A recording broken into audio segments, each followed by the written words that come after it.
we are on Route 66. What better place can you take the first ever mid-engine C8 Corvette? We are in Oklahoma right now, and man, even here, you wouldn't believe how many people pull off the road to check out this new car. And I actually asked them, what do you think this car is, looking at it? And almost always they tell me Ferrari or Lamborghini. This is really cool. We're at the Route 66 Museum, and you've got like the hospital over there, you've got the Daily News Center over there, and you got your gas station, right? So back in the 60s, you'd be filling up your Corvette at a pump kind of like this.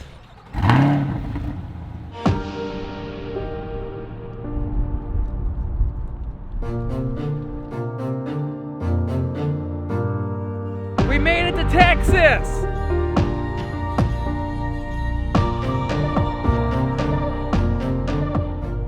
You won't believe what I just found! This is straight out of the movie Cars! Recognize this building? I want to pull up to the front right now. Look at this right here. Let's back up. Oh my gosh, this car looks amazing! But you may recognize this place from a movie called Cars.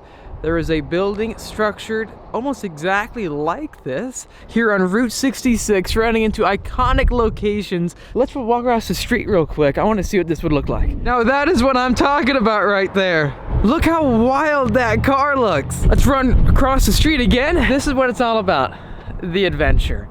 And when you take a car like that across the country, there's nothing more exciting, in my opinion. There really isn't. Hey, would you look at this? A classic Chevy that was also sort of featured in the Cars movie. We've got Nader over here. However, I did not see this one coming. Tesla chargers! This does not belong at a gas station. Who's gonna be taking their Teslas here to charge up? That's not cool. That's what I'm talking about right there.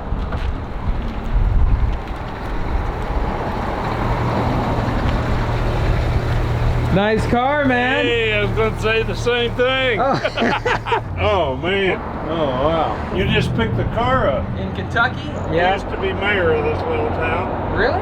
Yeah. That's awesome. Very cool. This is a good place to take a picture. and Oh ride. yeah. Have a good trip. Great to meet you.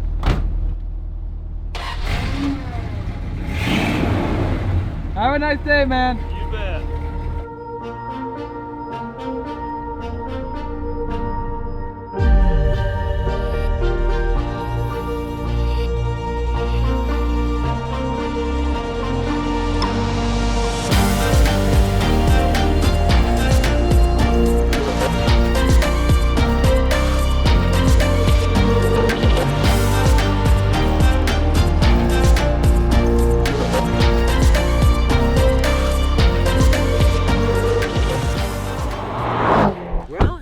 Here we are in Arizona. We finally made it to Arizona. This road trip so far has been so much fun. Yesterday, randomly decided, hey, you know what? Let's go check out Pikes Peak. I've always wanted to go out there, and I'm so happy that I did.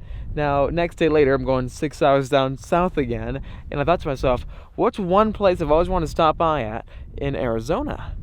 Well, I'm going to show it to you guys right now. It's really cool. I think it's the perfect place to bring the new C8 Corvette, because in my opinion, that looks like a spaceship, and what's over here has something to do with space. This is what I'm talking about right here. This is how you do a proper cross-country road trip. Now, this is one of those places that when you visit, you just go in shock, because it's just so unreal looking at it. Now, a reason why I want to stop by here during a cross-country road trip is because, as you know, back in the 60s, astronauts drove Corvettes. It was like one of the signature things going on. Chevrolet offered a deal for them to lease the cars for $1. So I think Corvettes do have a special history when it comes to space flight, and a meteor in space caused this. Well, you know what? What is that down there? I can't really see from this angle. What is it? I think it's getting checked out from another car behind it. But is that a Ferrari? Is a Lamborghini? You know what? I think I parked there. That must be our C8 Corvette. That's our car now. I still can't believe it. It looks like an exotic. I feel like we own our first supercar. What keeps happening whenever I leave this car anywhere? I start seeing handprints all over the place. Full handprints on the window right there. Back inside the C8, turning it on. I didn't realize that before, but more and more that I park this car places, I find handprints on the windows and stuff, and especially back where the engine is behind us, because people want to keep leaning over to check it out, which I have no problem with. I think it's cool because it shows you how people feel about this car. They really do like it, or at least when they see it, it interests them so much that they want to go check it out. Anyways, that was Meteor Crater. We're off to Flagstaff and the Grand Canyon. I think we're heading that way. Limited travel, stay home.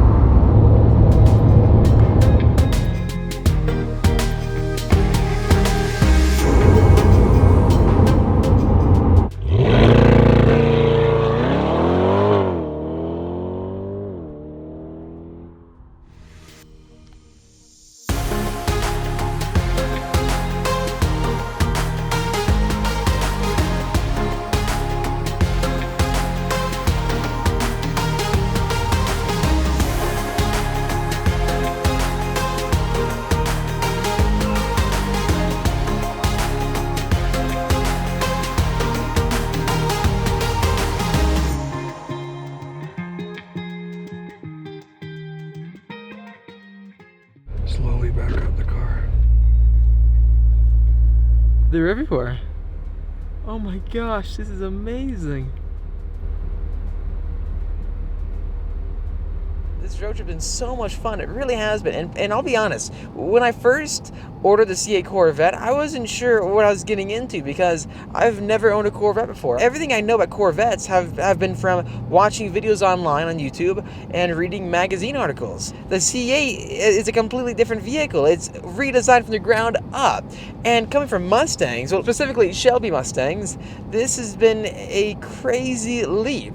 And personally, the more I think about it, the more I drive this car, I feel like it's been a leap forward. And I'll explain that in more detail right now. Whenever I get into the C8 Corvette, it's always an event that's shaped in such a way that it's like getting inside your own fighter jet. Everything in the interior is focused for the driver. So getting in this car and driving long distance, it's not hard whatsoever. It's actually always fun. Some cars out there, when you buy and drive them across the country or just two different destinations, it can get boring on the highway. I haven't got bored one time yet. Plus, whenever I'm driving this car around, I can't help but stop thinking about how that engine is right behind me, because you definitely do feel that different translation when it comes to the vehicle handling characteristics. Getting this car was a complete roll of the dice. It really was. And the second when I saw just how good it looked, how it looked like an American exotic, I was instantly hooked on it. Because, I don't know if you guys knew this, but I did want to buy a mid-engine vehicle before I got this one. I did apply for the new Ford GT. However, to get that car, Ford handpicked the owners, and I didn't make the cut. So I got denied to buy that car. So in other words, I still wanted a mid-engine vehicle, but there wasn't any other American mid-engine car that was out. Fast forward a couple months, and then Chevy reveals this, a mid-engine supercar, in my opinion, that I can actually get. The manufacturer is going to allow me to buy the car. Driving this, you get the impression that Chevrolet did everything they possibly could to make the experience itself just feel special and luxurious. Like, for example, every single time I hit the paddle shifter, it makes this amazing click sound that just feels like you're accomplishing something. Listen to this. It's just fun to use. It's just fun to drive this car. I can't believe I'm saying this, but this Corvette has made this entire cross-country drive so easy. You won't believe the gas mileage we're getting on the highway. Just throw out a guess. You ready? You ready for it? It's going to be way higher than you would think, especially for how good this car is. 0 to 60, 2.8 seconds. We actually achieved that too. Gas mileage on the highway, 30. I don't know how this car can be good in every single regard, but it's coming off as if it is. In my GT500 on the highway, we get around 13 mpg. I thought I'd at least have some complaints with the car. I know I may be coming across as a total fanboy right now, but I'm trying to be as brutally honest as I can. Driving at 2,400 miles across the country and going 0 to 60 in 2.8 seconds, I really can't find any faults with this car. This looks unreal. Look at that view. Look how deep it goes. Let's go ahead and walk over here and check this out. Jumping this way. Now, I'm not sure how many of you guys have been to the Grand Canyon before. This is, I think, my first time coming out here. I might have come out here many years ago. I don't quite remember. But let's walk this way. It gets very steep. But, oh my gosh.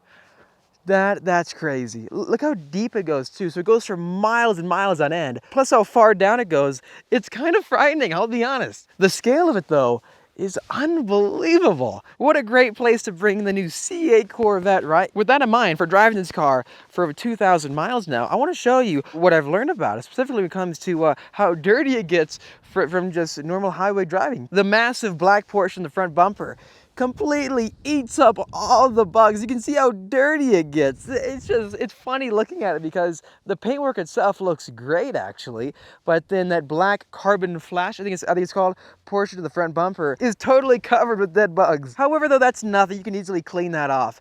What is interesting though, I didn't see this one coming. Now, this being a mid-engine vehicle, obviously the engine being in the back is very cool. People want to see that in person. So they walk up to your car when you're parked at the gas station or even like a fast food restaurant, and they go over here. Then out of nowhere they start leaning over your car where the fender is, and I've seen this so many times now, and it's like, oh my gosh, what are you doing? Why are you doing that? They start leaning with their whole body over the side fenders to look at the LT2 V8. And I'm all like, if you wanted to see the engine, just ask me. I would have just opened the compartment. Don't lean on my car. Don't do that. The reason I'm saying this is because I feel like for those of you who are buying this car, this is something you're going to experience quite a lot, especially if you go to cars and coffee events or car shows. I'm pretty sure people are going to start bending over your car to see that engine, because standing over here, you can't exactly see it from this angle. And even behind it, if we walk on top of here, this is your best view at the engine, straight from the back. So I guess this is gonna be one of those things that is part of the C8 mid-engine Corvette owner's experience. Speaking of ownership experiences, whenever I open up the trunk compartment, which you have a button right here, I put my hand right here, lift it up, right? It's pretty easy, simple to use. I can easily get access to all my camera gear and look at the engine, right?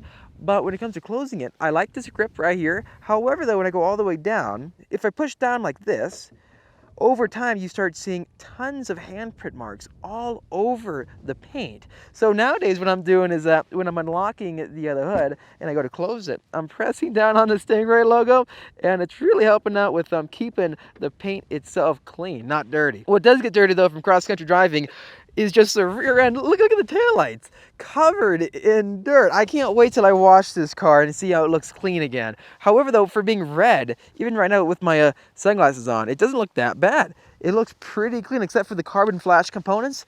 Like right here, you start seeing all the dirt build up. Maintenance-wise, though, no, the C8 has not had any issues. It's been flawless, so much fun, and not a hassle whatsoever. And I did not get my oil change done. I was told from the National Corvette Museum that with the new C8 Corvette, you don't need to get your oil changed at 500 miles. Just wait until your oil life indicator reaches about 20%, and then you're all good to go, which could be around 7,000 miles for being the first ever mid-engine Corvette. So far, even with the build quality, it's been amazing. And I do want to point this out. There is no body panel gap whatsoever on this car. Plus the paint finish, it's one of the best paint jobs I have ever seen. I'll show you guys up close what I'm talking about. No body panel gap anywhere. The fit and finish is perfect. Let's keep walking this way. You can just see how good this car looks, especially when it comes to the interior. So walking this way, unlocking the car. I love these doors so much. I love these doors. Opening up. Coming inside, we have the two-toned adrenaline red interior, which matches the torch red exterior very well. Let's close the door. Now, everything that you touch in this car feels the utmost of quality. I'm not kidding about that either. The doors itself, you have leather everywhere. You got this red leather, black leather with red stitching, brushed metal finishes all throughout. Everything has a soft touch to it. Sitting in here, I can't tell how they installed the interior. In some cars, you can tell how on the assembly line they snapped on a front dash or even the side doors. With this, no, it feels like it has great craftsmanship. I'm not kidding either. The steering wheel feels amazing. We've got the suede finish on it. We've got metal gear shifters, plus a brushed metal Z mode button. Chevy even went as far as making the steering column itself feel very nice and very high quality. There's no cheap plastic anywhere. It feels amazing. I don't know how this could start at $60,000. Obviously, we didn't pay that much. We customized ours. We had the Z51 Performance Package, the 2LT interior. This car right here had an MSRP of around $81,000 to $82,000, which is, again, for the money. I don't understand how it could even cost that much. This feels like a $100,000+ car. The exterior looks like it. The interior feels like it. Even the performance, I think, could demand such a price. I just love the red stitching all over the place. Sitting in here, this car, it feels special. It even feels hand-built. I love this feature, and if you are buying a C8 Corvette, I highly recommend that you do opt for it. It's a front vehicle lift. Whenever I think I could possibly bottom out, all I do is hit this button right here, one simple click, and the front end completely races up in like a second or two. It's that easy. Once you use this front vehicle lift, you're gonna tell yourself, how can I go back? This is so easy to use, it's so useful, it's so practical, it's just a great option. Overall, what I love about the interior in this car is how futuristic it really looks. Chevy didn't need to go out of their way to make three-dimensional floating body panels inside here. Notice the red and black pieces of leather wrapping and going up in a three-dimensional pattern all throughout the front dash, even there in the corner. This is the most radical interior I have ever experienced. However, it does have its downsides. Whenever we're editing a video in this car, or we're just dealing with a ton of camera gear, there's not much storage at all inside this interior. I'm not kidding about it. We have these small compartments on the sides of the doors, which are very useful, right? We have this small compartment right here. However, there's really nothing else to it because this car is a legitimate two-seater. It's not like the Mustang Shelby's with the two seats in the front and then a rear seat to lead. No, you can't put anything behind you. So everything in this car, you have to find a place for it or put it in the trunk or the frunk. The interior storage space is exactly what you should expect with a two-seater supercar. Well, that's an interesting view right there. Behind us is the Grand Canyon.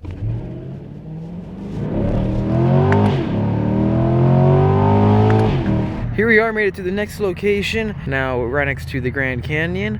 But over here you can see Liberace's Bremen Sebring, old police car, and then gas pumps. And way over there you can see the Route 66 numbers on the doors here in Arizona. Whoa, how do you get in this car actually? Because I don't see any door handles and it's like one gigantic shell. If you know more about this car, please let me know in the comment section down below.